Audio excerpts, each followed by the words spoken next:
Welcome students. हमने कल electricity chapter से शुरुआत की थी और कल हमने electric circuit, switch, what is electric current, ये सारे कंसेप्ट्स कवर किए थे। आज हमको सबसे ज़रूरी चीज़ जो सीखनी है वो है what makes this electric charge flow. अभी हमने कल एक मिनट में हम सिर्फ इलेक्ट्रिक करंट का मीनिंग देख लेते हैं। What is electric current? the rate of flow of charge, यानी जब वायर में चार्ज फ्लो होगा। अब चार्ज मतलब इलेक्ट्रॉन्स। जब वायर में इलेक्ट्रॉन्स फ्लो होंगे then we say that electric current is produced in a wire. Now what will make this electrons move? Electrons का मूवमेंट ज़रूरी है, वरना ये फ्लो ऑफ चार्ज, ये कंसेप्ट ही यहाँ पर एलिमिनेट हो जाएगी। अगर चार्ज फ्लो नहीं हुआ, अगर इलेक्ट्रॉन्स फ्लो नहीं हुए, then there won't be any current produced. Now what makes these electrons flow? The answer is these two words. What makes these electrons flow? The answer is potential difference. अब उसको समझने के लिए मैं कुछ चीज़ें यहाँ पर क्लियर करना चाहता हूँ। एक बायोलॉजी का एग्जाम्पल याद करा देते हैं। ऑस्मोसिस, आपको याद है, exchange of water from the cell with the surrounding medium was called as osmosis. And what was the principle of osmosis? That any material will move from high concentration to low concentration. आपको याद होगा। Then बात करें geography में air concept की, air flows from high pressure to low pressure. I hope सबको ये याद आ रहा है। सो ये यूनिवर्स का रूल है that anything will move from high to low. अब इसके बाद एक और एग्जांपल देना चाहे तो सपोज एक टैंक ऊपर है हाइट पर और एक टैंक लोअर हाइट पर है and there is a pipe connected. तो ये टैंक में जो भी वाटर है ये क्यों डायरेक्टली नीचे के टैंक पर शिफ्ट होगा? Definitely there is a gravity role to be played. Gravity तो है ही, बट अगर ये मान लो ग्राउंड लेवल है तो ये हाइट देख सकते हैं और ये हाइट देख सकते हैं आप। हाइट में डिफरेंस है। और अगर हम पोटेंशियल एनर्जी की बात करें तो फॉर्मूला उसका होता है mgh। तो since the water at this height, the tank is at a greater height, तो हम बोल सकते हैं दैट इज टैंक का पोटेंशियल ज़्यादा है, राइट। सो पोटेंशियल एनर्जी में डिफरेंस था यहाँ पर। So due to the difference in the potential energy, since this tank was at a higher potential and this was at a lower potential, anything will move from high potential to low potential. I hope सबको ये ideas clear हो रही है। ये एक और example मुझे देकर समझाना ये था that anything will move from high potential to low potential. Just a minute. तो इन सब एग्जांपल्स का बोलने का तरीका क्या है? Anything will flow from high, anything will move और flow from high to low, high concentration to low, high pressure to low pressure, high potential to low potential, right. तो ये सारे एग्जाम्पल्स अब हमने कवर कर लिया। अब आते हैं इलेक्ट्रिसिटी के मेन कंसेप्ट पर।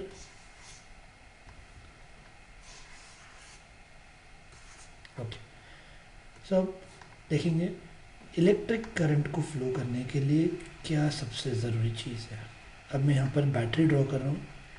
ये सिंबल जो है ये सेल का है, एक प्लस टर्मिनल और एक minus terminal, right.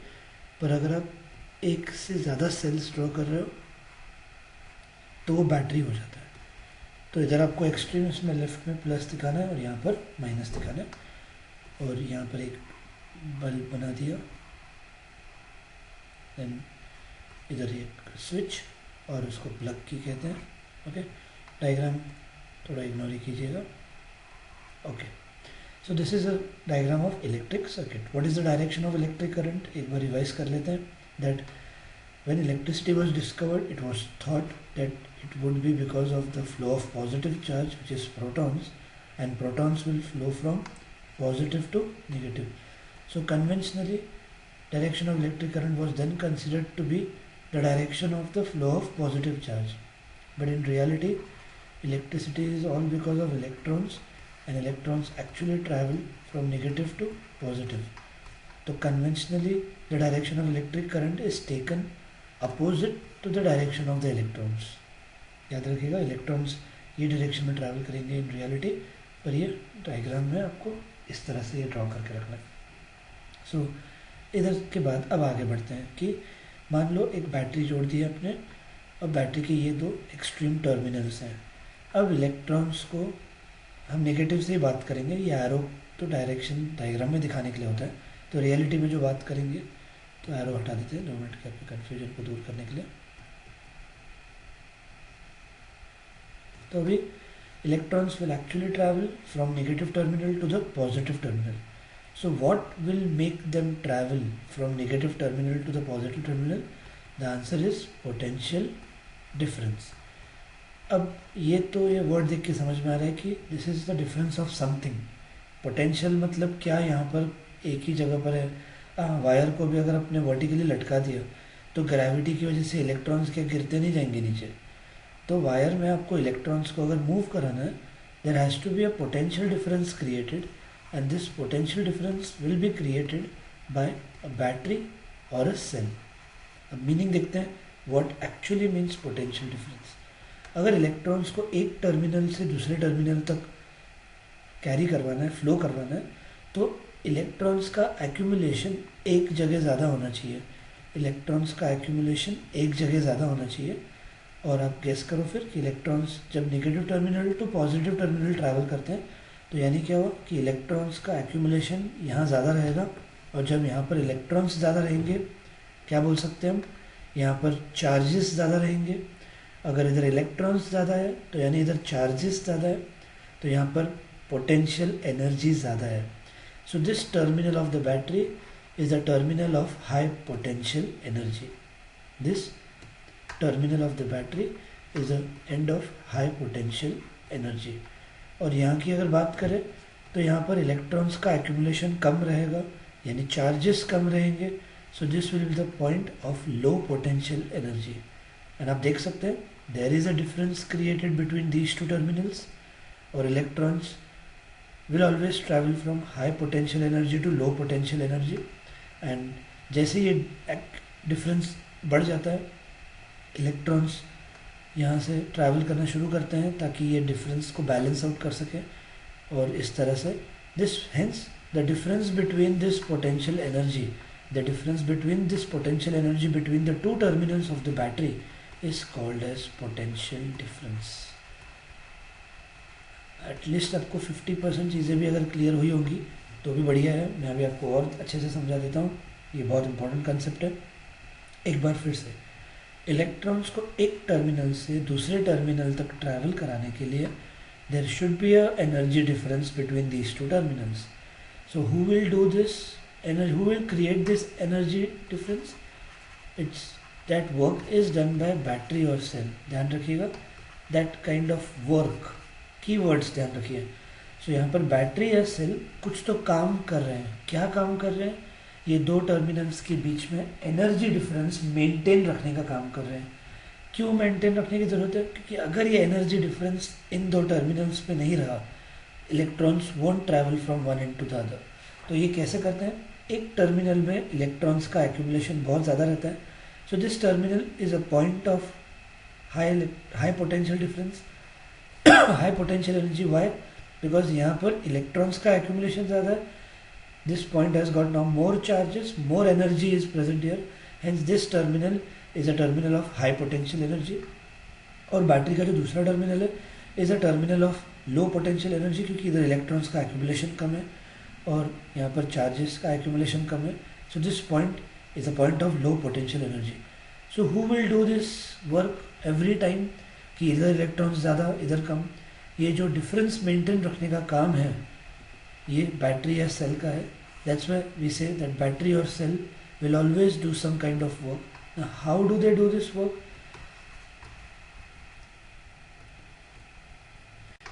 So you make use of chemical energy which is stored. The chemical action within a cell, हम बोलते हैं कि एक बार सेल बंद पड़ गया, मतलब सेल ख़त्म हो गया, तो उसके अंदर की केमिकल एनर्जी ख़त्म हो चुकी रहती है। वो अपने केमिकल्स का यूज़ करके the chemical action within the cell will generate the potential difference across the terminals of the battery even when no current is drawn from it.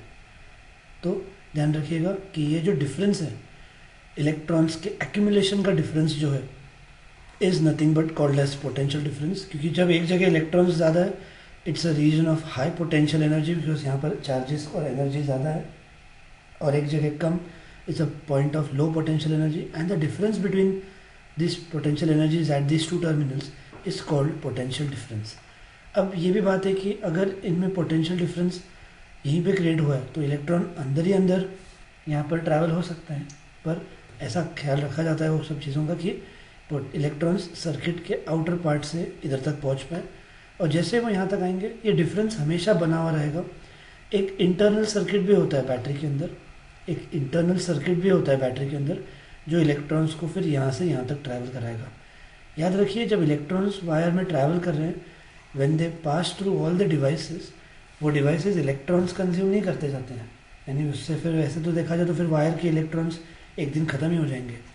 याद रखिए वायर के अंदर के इलेक्ट्रॉन्स उतने ही रहते हैं, they keep on travelling because of this potential difference always being created, and while they travel the kinetic energy of their motion is passed on to the devices, and those devices then make use of that energy and operate.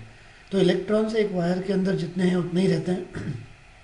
एक battery या cell के अंदर एक internal circuit भी होता है जहाँ से ये इलेक्ट्रॉन्स को यहाँ से इधर लाया जाएगा, और हमेशा ये दो पॉइंट्स के बीच में डिफरेंस मेंटेन रहेगा। यहाँ पे ज़्यादा इलेक्ट्रॉन्स एक्यूमुलेटेड रहेंगे, यहाँ पे कम, और इस हिसाब से ये इलेक्ट्रॉन्स की मूवमेंट हमेशा होती रहेगी। सो वापस एक बार देख लेते हैं व्हाट इज़ पोटेंशियल डिफरेंस।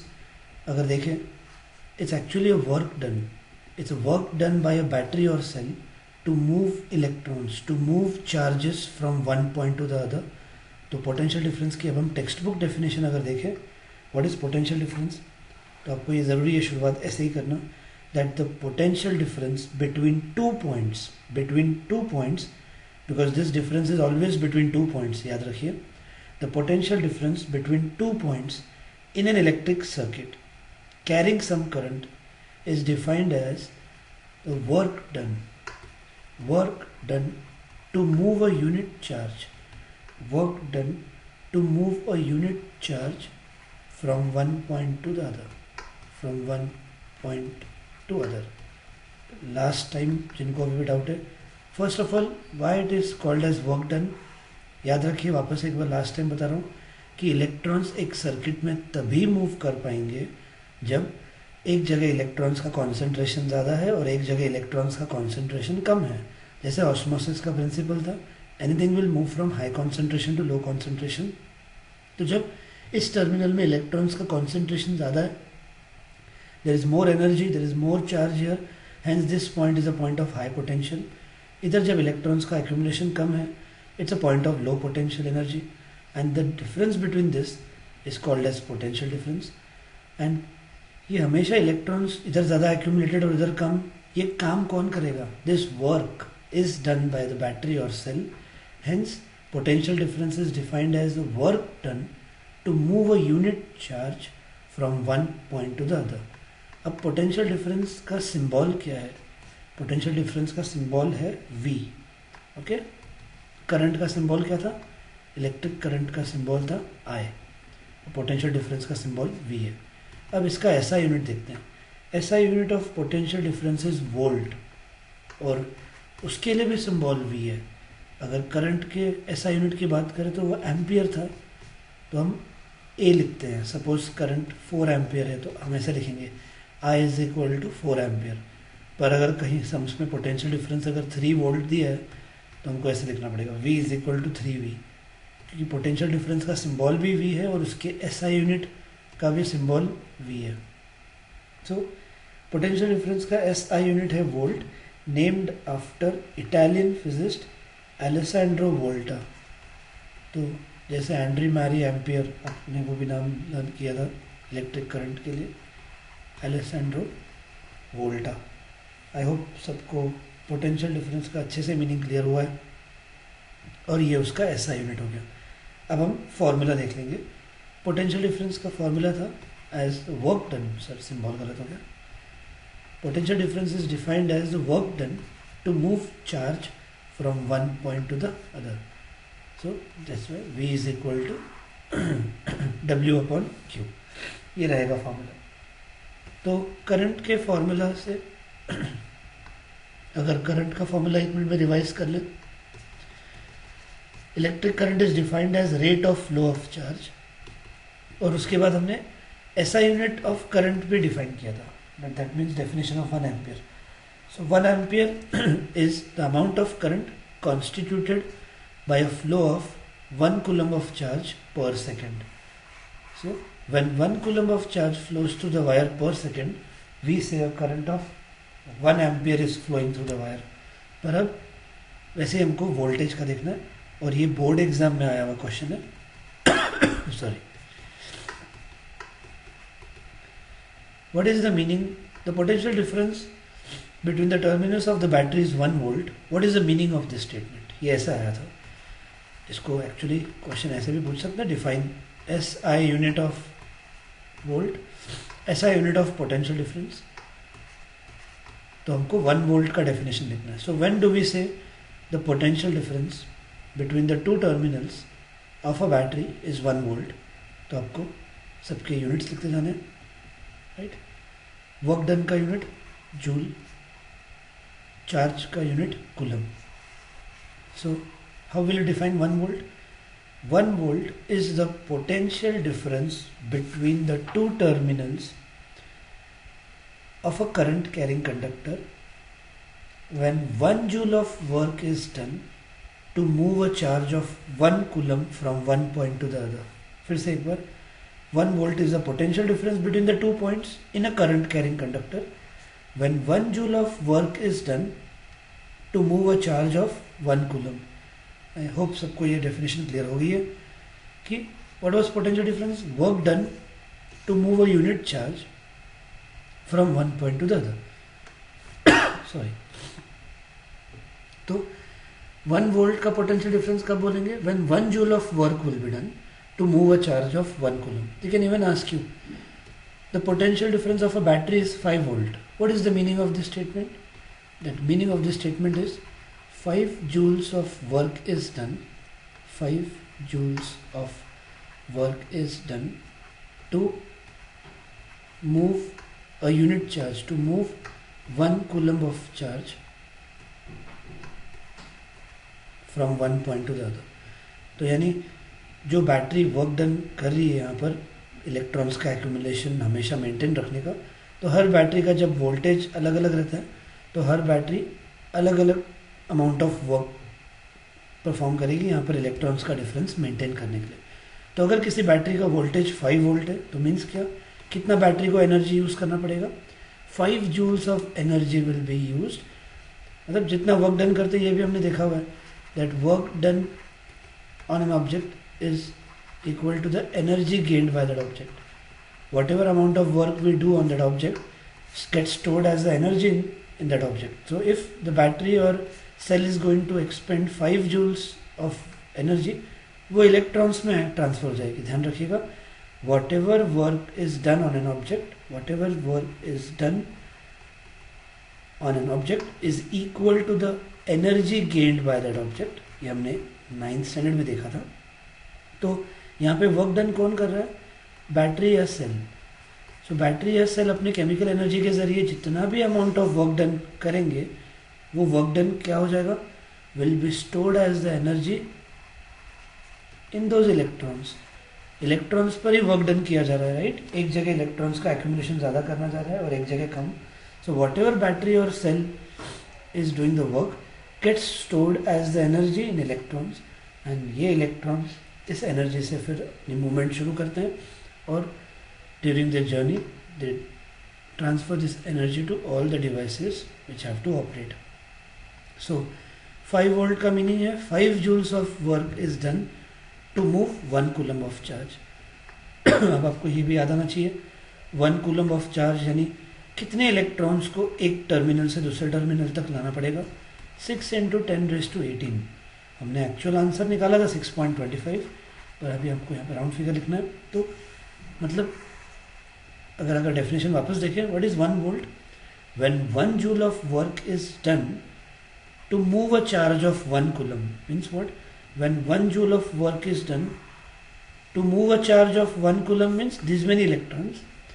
तो जब इतने इलेक्ट्रॉन्स को एक टर्मिनल से यहाँ से मतलब इस टर्मिनल तक लाने के लिए if 1 joule of work is done, the potential difference is called as 1 volt. तो ये भी बात है कि अगर कम एनर्जी लग रही है तो शायद कहीं ना कहीं कम इलेक्ट्रॉन्स पर सेकेंड इस वायर से ट्रैवल करेंगे, और जो हाई करंट कंज्यूमिंग डिवाइसेस होते हैं उनका वोल्टेज भी ज़्यादा होता है. अब वोल्टेज मतलब ही पोटेंशियल डिफरेंस. अब उनका पोटेंशियल डिफरेंस ज़्यादा क्यों होता है? क्योंकि ज़्यादा एनर्जी खर्च करनी पड़ती है एक कूलम्ब ऑफ इलेक्ट्रॉन्स को यहाँ से यहाँ लाने में.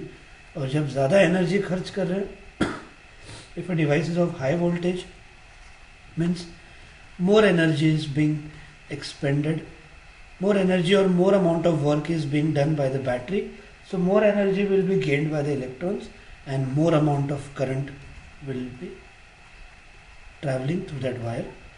So इस हिसाब से ये कंसेप्ट है सब. तो आपको बेसिक याद रखना है, ये टेस्ट में भी पूछा हुआ था, which device is used to maintain the potential difference. Maintain के लिए बात करें तो आंसर आएगा बैटरी या सेल. ये वो डिवाइस है जो ये हमेशा पोटेंशियल डिफरेंस मेंटेन रखने का काम करते हैं. एक जगह इलेक्ट्रॉन्स ज़्यादा, एक जगह कम, जिस वजह से हमेशा कॉन्सेंट्रेशन में डिफरेंस आएगा and electrons will move from high concentration to the low, that is high potential to the low potential, and the difference in this potential energy is called potential difference. So I hope सबको ये clear हुआ. इन text की बात करें, उसके नीचे question है. Name a device which helps to maintain a potential difference. It's battery or cell. Then what is meant by saying that the potential difference between the 2 points is 1 volt? What is meant by saying that the potential difference between the 2 points is 1 volt? तो आपको लिखना है 1 volt is the potential difference between 2 points in a current carrying conductor when 1 joule of work is done to move a charge of 1 coulomb from one point to the other. ये हुआ question number 2. अब question number 3 है, how much energy is given to each coulomb of charge passing through a 6 volt battery. अभी मैंने आपको 5 volt का example दिया था कि अगर एक बैटरी 5 वोल्ट की है, so how much energy will be use, how much work will be done. 5 joules of work will be done to move a charge of 1 coulomb. तो अगर यहाँ पर बैटरी का 6 वोल्टेज है तो क्या बोला, how much energy will be given. Simple, जितना वोल्टेज है उतनी एनर्जी बैटरी या सेल खर्च करेगा इलेक्ट्रॉन्स का एक्यूमुलेशन मेंटेन रखने के लिए, एंड हेंस उतनी एनर्जी 1 कूलम्ब ऑफ चार्ज को मिल जाएगी to move from one point to the other. So if a battery is of 6 volt, 6 joules of energy will be given to each coulomb of charge to travel from one point to the other. So I hope सबको ये अच्छे से clear हो चुका है. अब इसके बाद ये था टेक्स्ट बुक का पेज नंबर 202 जो भी हमने ख़त्म कर लिया. अब इसके बाद जो है वो है डायग्राम्स, सर्किट डायग्राम. आपको ये डायग्राम्स सारे एक बार ट्यूशन नोटबुक में ड्रॉ करके निकालने हैं. इस पर एक बार एग्जाम में क्वेश्चन आया हुआ है. जैसे सेल होगा तो आप एक ही ये प्लस माइनस का ड्रॉ करोगे. फिर बैटरी आया तो you have to go with combination of cells. तो आखिरी बार एक्सट्रीम्स वालों में आपको प्लस और माइनस देना है. फिर प्लग की ओपन, राइट, फिर क्लोज्ड. तो आपको ये सारे ट्राई करते जाना है. वायर जॉइंट एक बार डिस्कस करते जाएंगे. Then wire crossing without joint, then electric bulb.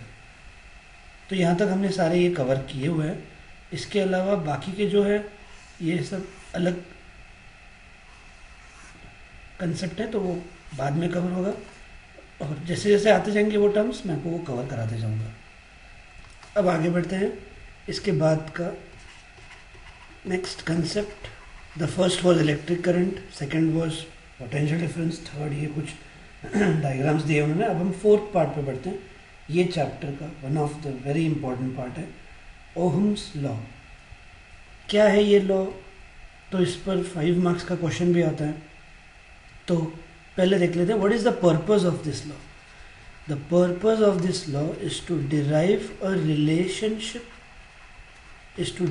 Relationship between current and the potential difference. So Ohm's law is for what? Ohm's law is to derive, to conclude a relationship between current and potential difference. तो ये कैसे derive किया जाएगा, आप activity पढ़ना शुरू कीजिए। Page number 203 पे उन्होंने ये एक्टिविटी दी है, तो मैं इसके लिए डायग्राम ड्रॉ कर देता हूँ इन अ मिनट, तब तक आप activity. So the diagram is ready. तो इस पर पहले तो फर्स्ट क्वेश्चन आता है, what is the purpose of Ohm's law. The second question is draw neat label diagram to experimentally verify Ohm's law. तो आपको ये पेज नंबर 204 पे जो ये डायग्राम दिया है वो ड्रॉ करना है। अब इस डायग्राम में आपको ये समझा देता हूँ कि बैटरी का अगर यहाँ पे प्लस लिखा है तो देख सकते हो आप, इधर आइए, वोल्ट मीटर का प्लस भी इस डायरेक्शन में ही है, फिर बैटरी का प्लस इधर है तो एमीटर का प्लस भी इधर ही होना चाहिए। अब इन दोनों को मत देखिए, आप सिर्फ इसका कनेक्शन बैटरी के साथ रखिए, और इधर अगर माइनस है तो इस डायरेक्शन में एमीटर का माइनस साइन कनेक्टेड है और यहाँ पर भी है, तो आपको ये लैब में भी कनेक्ट करते हैं, ऐसे ध्यान रखना है। दिस इज प्लग की। अब ये कंसेप्ट क्या है ये भी डिस्कस करने वाले हैं हम आगे। एरोज ड्रॉ कर लेते हैं, current flows from positive direction to the negative direction, conventional, वैसे ध्यान रखना है। ओके, फिर आप ये टेबल देख पा रहे रहेंगे, क्या दिया हुआ है इस टेबल में, number of cells used in the circuit. अभी हाल फिलहाल तो एक ही सेल जुड़ा हुआ है, आगे के सब ये डॉटेड दिखाए हैं, तो यानी वो अभी तक हाल फिलहाल कनेक्टेड नहीं है, तो यानी हाल फिलहाल अभी यहाँ पर सिर्फ एक ही सेल जुड़ा हुआ है। लेट्स कंसिडर हर एक सेल 2 वोल्ट का है, लेट्स कंसिडर हर एक सेल 2 वोल्ट का है, तो नंबर ऑफ सेल्स हम 3 तक लेकर जाएंगे। अभी हाल फिलहाल एक ही सेल जुड़ा हुआ है, तो जब एक ही सेल जुड़ा हुआ है आपको स्विच ऑन करना है और इमिडिएटली एमीटर की रीडिंग के ज़रिए करंट लिख के निकालना है। Let's suppose the current following is 0.5 ampere. जब 2 वोल्ट एक ही सेल जुड़ा हुआ है 2 वोल्टेज का, तो हम देख लेते हैं कि इमीडिएटली करंट का रीडिंग, लेट्स सपोज कुछ भी हो सकता है, तो 0.5 एम्पियर ले लिया। उस वक्त पोटेंशियल डिफरेंस कितना था, यानी V। अभी हमने डिस्कस किया जब एक ही सेल जुड़ा हुआ है तो आपको पोटेंशियल डिफरेंस 2 वोल्ट ही लिखना है। अब आगे बढ़ते हैं, अब हम एक और सेल जोड़ लेंगे। अब मैं ये डॉटेड लाइन हटा देता हूँ और अब ये ऐसे डायग्राम कंप्लीट करता हूँ। अब 2 सेल्स जोड़ दिया हमने, पोटेंशियल डिफरेंस और बढ़ गया। 2 सेल्स जोड़ दिए मतलब अब ताकत बढ़ गई है, इलेक्ट्रॉन्स को एनर्जी ज़्यादा मिलेगी, कम टाइम में वो ज़्यादा ट्रैवल कर पाएंगे। तो जब हमने एक और सेल जोड़ दिया मतलब ट्रेन को एक और इंजन जोड़ दिया, इसी बात होगी कि अब ज़्यादा तेज़ दौड़ सकती है ट्रेन। तो जब 2 सेल्स जोड़ दिए तो टोटल पोटेंशियल डिफरेंस कितना हो जाएगा, 4 वोल्ट। तो उससे जब एमीटर रीडिंग चेक किया गया तो करंट भी डबल हो गया। जब पोटेंशियल डिफरेंस डबल कर रहे हैं तो करंट भी आप देख सकते हैं यहाँ पर डबल हो गया। आगे बढ़ते हैं, अब तीसरे इंजन जोड़ने की बात आ रही है। एक और सेल अभी जोड़ दिया, देखो हम क्या कर रहे हैं, we are deriving a relationship between the current and the potential difference. Potential difference बढ़ा रहे हैं तो करंट भी बढ़ रहा है। आई होप आपको समझ गया है कि यहाँ पर कौन सा रिलेशनशिप रहेगा इनमें, डायरेक्ट की इनवर्स आप गैस करके रखिए। सो पोटेंशियल डिफरेंस अब हमने 3 गुना कर दिया, तो एमीटर रीडिंग देखते हैं तो करंट भी 3 गुना हो गया। तो क्या देख रहे हैं हम कि पोटेंशियल डिफरेंस जिस प्रोपोर्शन में बढ़ रहा है करंट भी उसी प्रोपोर्शन में बढ़ रहा है। तो इस कॉलम में लास्ट ऑप्शन है वो आपको दिया हुआ है, वो कि आपको V/I का रेशियो निकालना है। तो अगर हम कैलकुलेट करने गए 2/0.5, आंसर 4 आएगा, 4/1 4 आएगा, 6/1.5 4 आएगा। So what is the conclusion, that V/I is always a constant. और ये तभी होता है when 2 things are directly proportional. So hence in short अगर सिर्फ दिमाग में की कंसेप्ट रखे then this is Ohm's law. Means what? The potential difference is directly proportional to the current flowing in a wire. यानी मतलब क्या, अगर हमने वायर एक बैटरी का पोटेंशियल डिफरेंस बढ़ा दिया तो मतलब क्या, ज़्यादा वर्क कर पाएगी वो बैटरी, ज़्यादा एनर्जी मिलेगी इलेक्ट्रॉन्स को और ज़्यादा करंट फ्लो हो पाएगा वायर में। So, बहुत ही सिंपल एक्टिविटी के ज़रिए हमने ये क्लियर कर लिया that V is directly proportional to I. So in this activity you will find that approximately the same value of V/I is obtained in each case. तो इसका अगर ग्राफ भी ड्रॉ करने जाए उस पर भी एक अलग क्वेश्चन आता है, draw the VI graph for that. अब टेक्स्ट बुक में कुछ अलग वैल्यूज़ के लिए ये बनाया हुआ है, तो हम लोग ने थोड़े इजी वैल्यूज़ लिए हैं तो हम इस वैल्यू के हिसाब से ग्राफ प्लॉट कर लेंगे। So current on X axis, voltage on Y axis.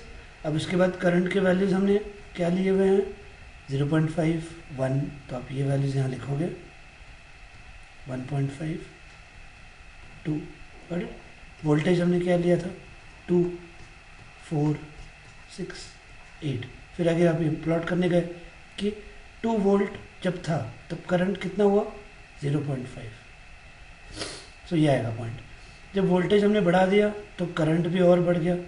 जब वोल्टेज हमने 6 वोल्ट कर लिया तो करंट 1.5 हो गया। So if these are the points and if you join the graph, what kind of graph do we gate,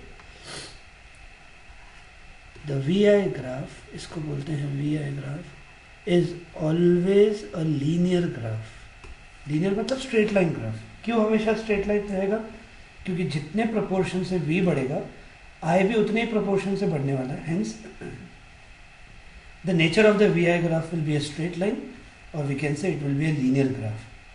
सो आपको अगर ये कुछ मतलब आप, मैं चाहूँगा कि आप ये सारा रिपीट करिए ताकि बहुत अच्छे से ये चीज़ें क्लियर हो जाए। The first question they ask you is, what is the purpose of Ohm's law? Draw a neat label diagram to experimentally verify Ohm's law. Then draw the VI graph for it. और सबसे important चीज़ तो हम भूल ही गए, which is state Ohm's law. तो state करने की बारी आ गई है अब, तो आप देख लेते हैं टेक्स्ट बुक पेज नंबर 204 में आपको एक्टिविटी के बाद का सेकेंड पैराग्राफ दिखेगा। In 1827 a German physicist, George Simon Ohm, found out the relationship